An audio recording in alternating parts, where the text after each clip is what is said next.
Unang-una, walang inagaw si Chin. Walang nang agaw. Pumunta si Seth doon para humingi ng tawad. He invited Blythe, pero hindi siya sumama. Trending ngayon sa social media. Seth Fedilin may pakiusap sa mga bashers.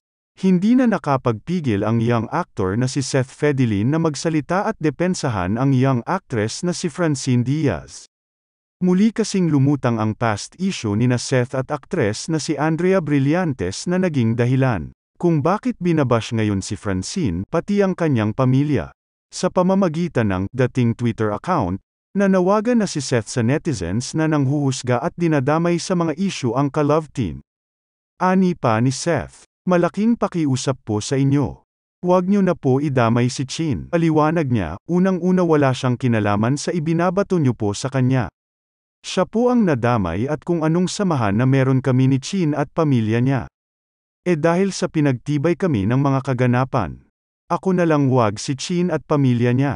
Ani pa ni Seth. Bago yan ay nagsalita ang nakatatandang kapatid ni Francine na si Chantal, matapos kuyugin ng ilang netizens ang kanilang pamilya dahil sa isang throwback picture na muling nag-resurface sa internet.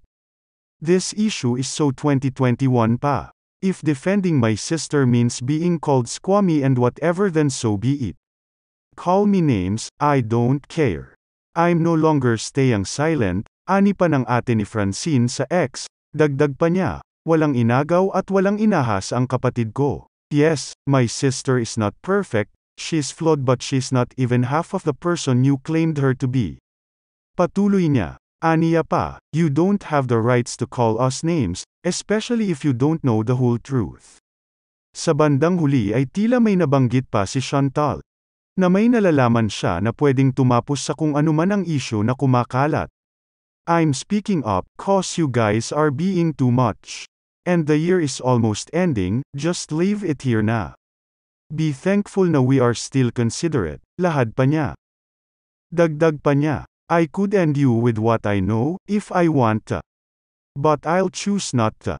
Matatandaang huling nadawit ang pangalan ni Francine matapos mag-trending si Andrea dahil sa naging girlfriend proposal ng basketballista at commercial model na si Richie Rivero. Ani naman ng mga netizens.